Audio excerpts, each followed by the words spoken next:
할렐루야. 이 오후 시간에도 하나님의 은혜와 평강이 넘치기를 가득하기를 축복합니다. 제가 오늘 결혼 기념일입니다. 딱 2년이 된 새파란 신혼부부입니다. 제가 연애할 때 여기서 이미 전임 사역을 이제 시작했기 때문에 사택에서 지내고 있고, 당시에 이제 결혼 전에 아내는 광주에 터전을 두고 있어서 종종 결혼 준비로 순천에서 볼 때도 있었습니다. 그러면 한 번씩 이런 이야기를 하게 됩니다. 올라갈 때는 혼자 버스 타고 갔으면 좋겠다. 제 마음이 그런 거죠. 근데 제 아내의 마음은 어떻겠습니까, 여러분? 그것 좀 데려다 주지. 그래서 제가 이렇게 표현합니다. 처음부터 그랬던 건 아니었습니다, 당연히.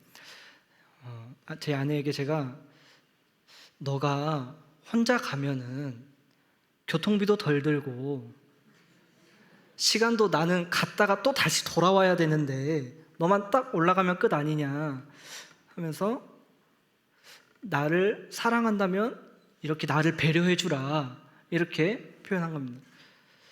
아내는 또 어떻게 말했겠습니까, 여러분? 사랑한다면 그 몇 번 왔다 갔다 하는 게 뭐가 문제냐, 사랑하니까 귀찮아도 힘들어도 데려다 줄 수 있는 거지, 이렇게 표현을 하는 겁니다. 여러분, 누구의 말이 더 옳습니까? 제 편은 없는 것 같군요. 둘 다 틀리지는 않았습니다, 여러분. 틀리진 않았는데 그렇게 먼저 거론한 제가 성숙하지 못했습니다. 아내는 그래도 어떨 때는 혼자 눈치가 보이니까 오늘은 내가 이렇게 할게 라고 하기도 했지만, 저는 너무 합리적인 것과 경제성 이런 것만 따졌던 것입니다. 제가 성숙하지 못했던 거였습니다. 오늘 본문은 빌립보 교우들의 사랑을 주고받은 바울이 빌립보 교우들을 향하여 너희들의 사랑이 더욱더 성숙하게 차고 넘쳤으면 좋겠다라는 마음으로 서신을 보내고 있습니다. 그래서 1장에서 전형적인 당시의 편지 형식을, 즉 인사말을 붙이면서 1장 3절부터 8절은 감사의 표현을 사도 바울이 하고 있습니다. 어떠한 감사입니까? 빌립보 교회는 기쁨의 서신이라고 표현할 만큼 바울과의 관계가 매우 좋았고 복음에 참여한 교우들이었습니다.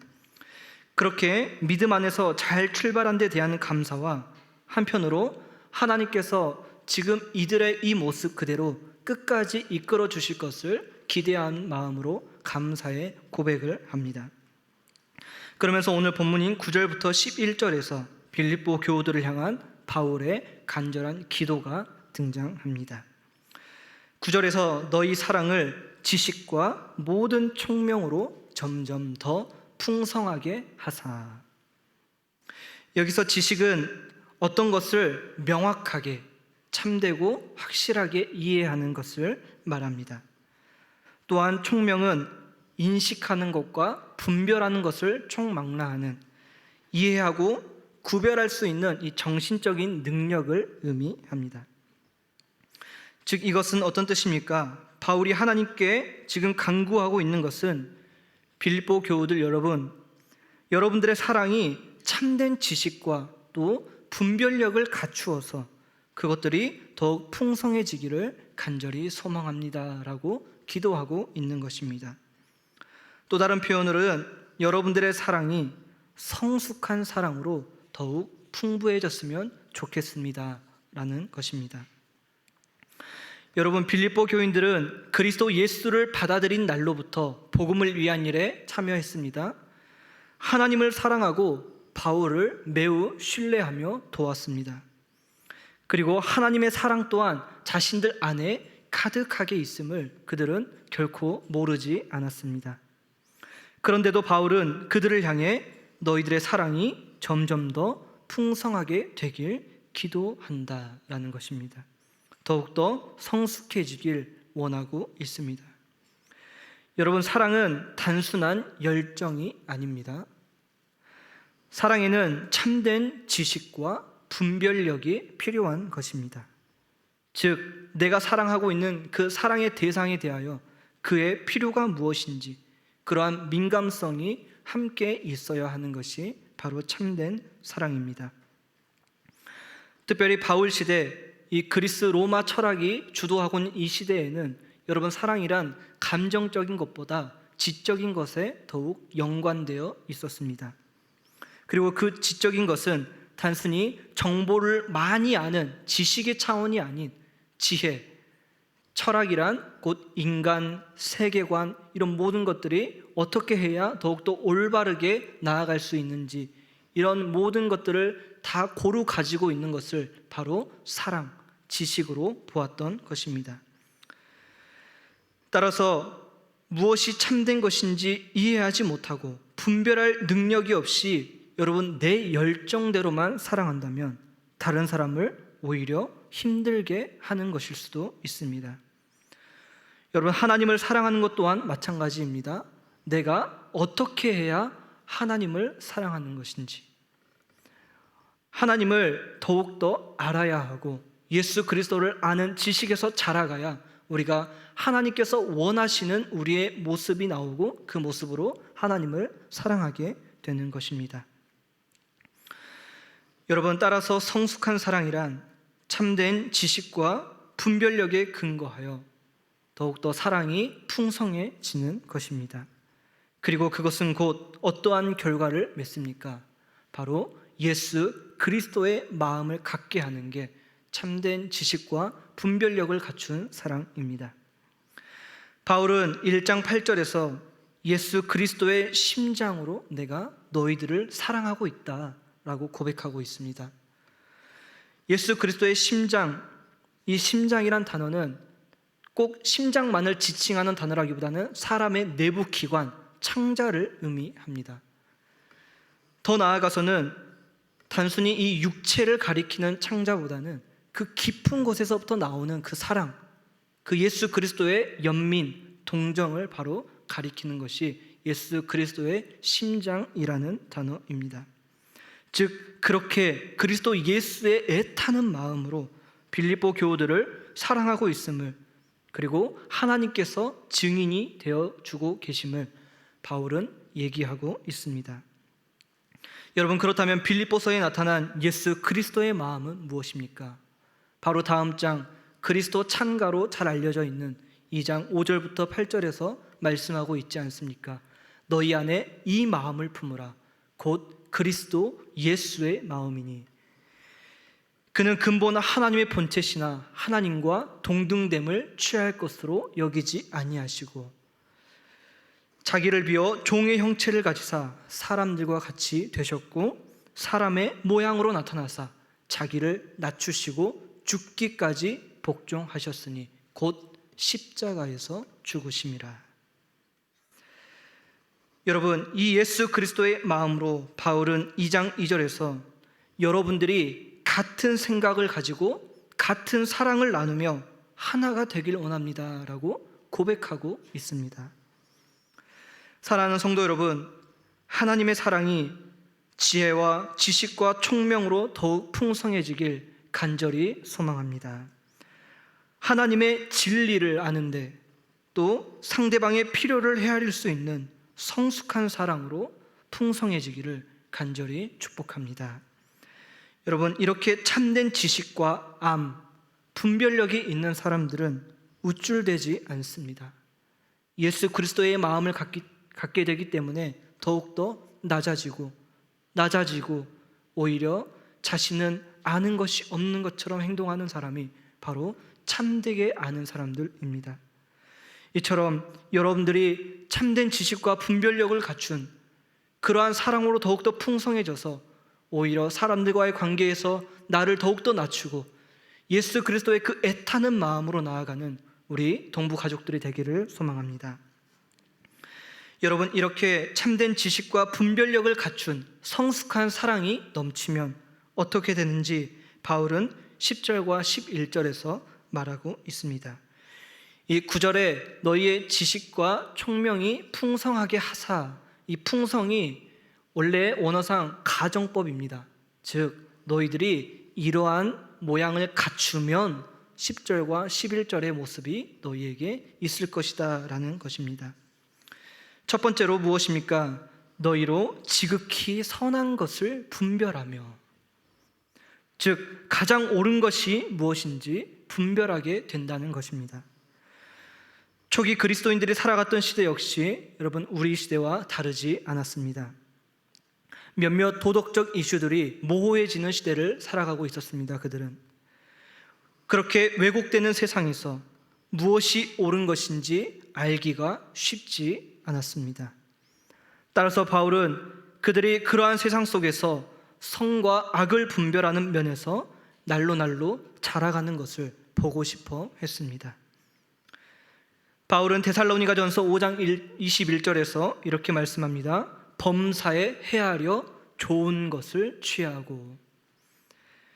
여기서 나오는 단어가 오늘 빌립보서 1장 10절과 같은 단어입니다. 범사에 헤아려 좋은 것을 취하고. 이 분별이란 단어가 원래 조사하다, 면밀히 자세히 밝히다 라는 것입니다. 즉 우리의 노력과 수고를 들여서 우리가 조사하고 면밀히 밝혀서 무엇이 좋은 것인지를 우리가 분별하고 취해야 한다라는 것을 바울은 말씀하고 있는 것입니다.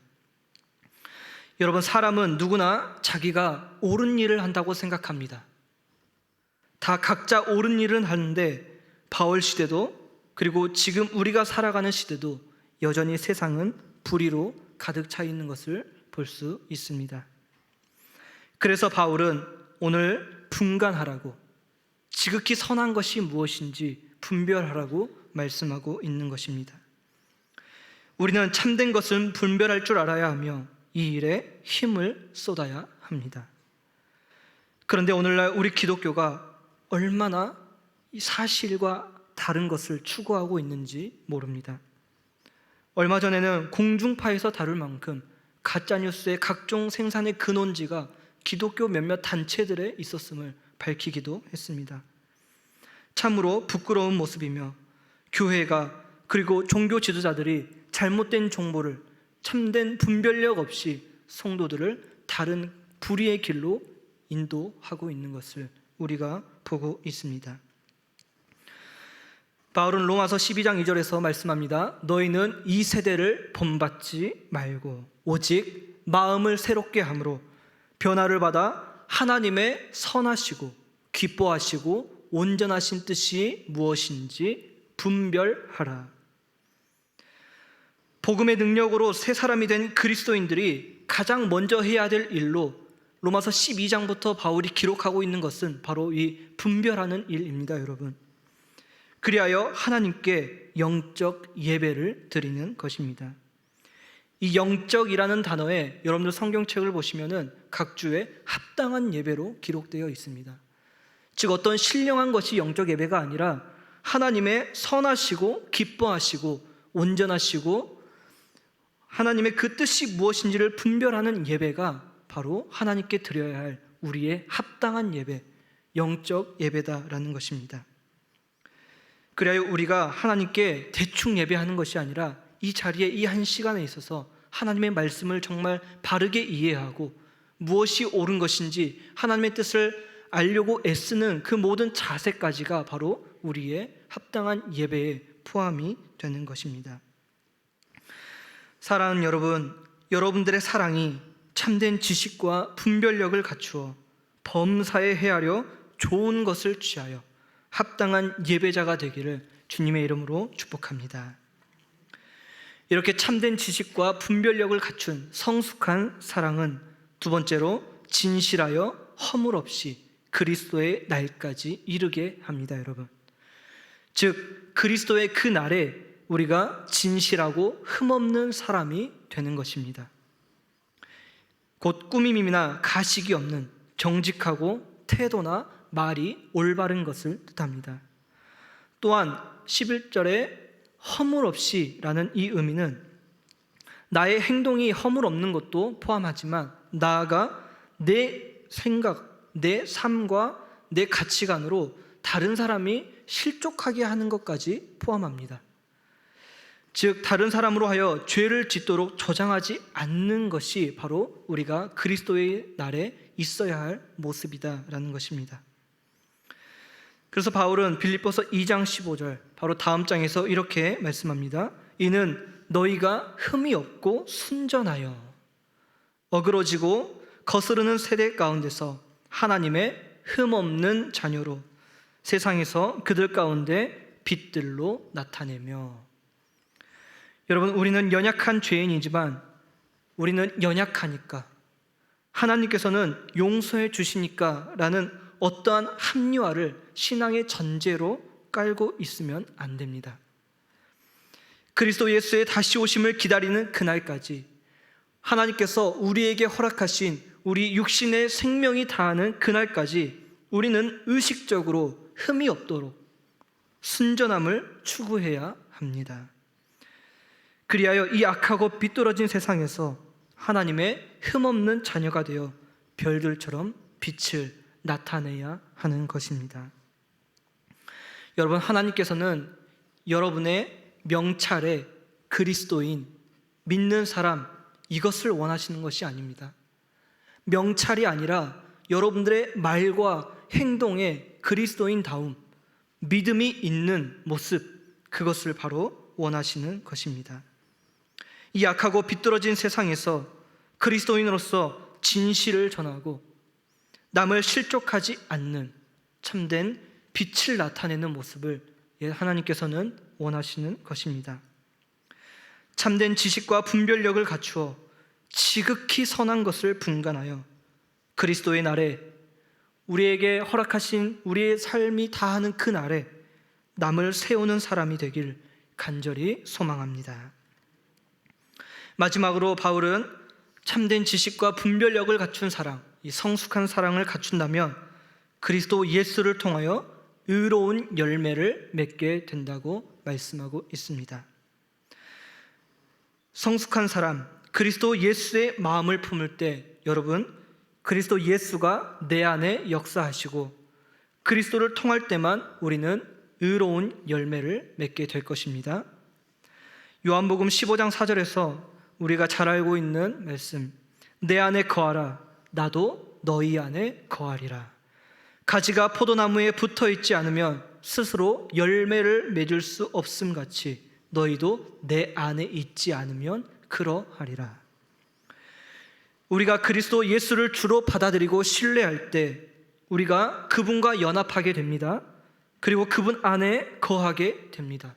그리고 주님 역시 우리 안에 거하십니다. 여러분, 우리가 열매를 맺기 위해서는 이렇게 그리스도를 통할 때만, 그분과 우리가 연합되어서 그분께 우리가 붙어 있을 때에만 열매를 맺게 되는 것입니다. 그리고 그 열매는 어떤 열매입니까? 오늘 바울은 의로운 열매라고 기록하고 있습니다. 내가 주님과 연합한 삶을 살지도 않으면서 여러분, 내 방식과 내 힘으로 이룬 것들을 의로운 열매로 고백해서는 안 됩니다. 예수 그리스도를 아는 참된 지식과 분별력을 갖춘 사랑으로 풍성하게 될 때, 그분 안에 거할 때 의의 열매가 가득한 것입니다.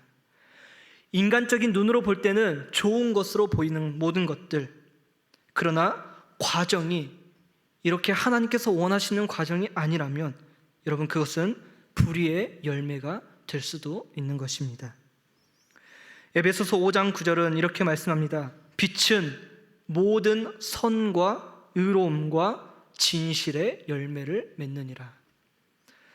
의로움의 기준이 모두 다 저마다 자기가 옳다고 생각하기 때문에 바울은 빛은 모든 선과 의로움뿐만 아니라 진실의 열매를 맺어야 한다고 지금 고백하고 있는 것입니다. 또한 요한복음 15장 8절은 너희가 많은 열매를 맺고 참으로 나의 제자가 되며 내 아버지께서 영광을 받으실 것이다 라고 말씀합니다. 오늘 1장 11절과도 연결되는 말씀입니다. 바울은 이렇게 이 세 가지를 갖춘 모습을 통해서 하나님께 영광과 찬송이 된다라고 고백하고 있습니다. 즉 이처럼 그리스도 예수의 마음이 깃든 성숙한 사랑, 참된 지식과 분별력을 갖춘 사랑이 우리 가운데서 풍성하게 될 때 우리는 지극히 선한 것을 분별할 수 있고 그리스도의 날에 진실하고 허물이 없을 뿐 아니라 다른 사람을 실족하지 않게 하는 사람이 될 것이며 나아가 우리가 그리스도 예수를 통하여 의의 열매를 맺게 될 것입니다. 그리고 여러분, 이것이 하나님께 영광과 찬송이 되는 것입니다. 내 열정만이 가득하고 내 방식대로 하는 사랑, 참된 지식과 분별이 없는 사랑, 진실하지 못하여 남을 넘어지게 하는 이 모든 것, 자신이 보기에 옳은 것이라 할지라도 여러분, 그것은 하나님께 영광과 찬송이 되지 못합니다. 말씀을 마치고자 합니다. 빌립보서를 전체를 관통하는 주제는 1장 6절에 있습니다. 우리에게는 그리스도 창가가 더 알려져 있지만 1장 6절은 제가 서두에서 말씀드렸듯이 하나님께서 그들 안에서 시작하신 복음에 참여한 그 역사, 그것을 그리스도 예수의 날까지 하나님께서 완성하실 것을 바울은 확신하고 있습니다. 빌립보 교우들이 바울과 연합한 모습, 그들이 기쁨의 공동체라고 표현될 만큼 놀라운 일을 그 하는 모든 역사를 하나님께서는 그때뿐만 아니라 그리스도의 날까지 완성하실 것이라고 기록한 것입니다. 그리고 이러한 확신 가운데 오늘 빌립보 교우들에게 기도한 부분이 우리가 살펴본 본문입니다. 여러분, 하나님께서는 예수 그리스도의 날 재림의 때까지 하나님께서 원하시는 그 역사, 하나님 나라를 반드시 완성하실 것입니다. 우리도 바울처럼 이러한 확신으로 나아가야 합니다. 모든 불의와 현재의 고난과 모든 것을 끊으시고 완성하실 것이기 때문에 우리는 이러한 확신이 있는 신자라면 참된 지식과 분별력을 갖춘 성숙한 사랑이 더욱더 풍부해져야 합니다. 그리하여 지극히 선한 것을 분별하고 진실하여 흠이 없으며 의의 열매를 맺어 하나님께 영광이 되길 축원합니다. 바울은 이러한 확신이 있기 때문에 바울이 걱정하는 것은 세상에서 어떻게 먹고 살 것인가, 내가 무엇을 추구해야 될 것인가, 이러한 것들이 고민거리가 아니라 하나님께서는 궁극적으로 하나님 나라를 완성하실 것이기 때문에 우리에게 중요한 것은 바로 참된 지식과 분별력을 갖춘 사랑이 날로 날로 풍성해지길 원하고 있는 것입니다. 이것만이 여러분 우리의 간구의 제목이 되어야 할 줄 믿습니다. 우리 이러한 마음을 담아 함께 찬양하고 기도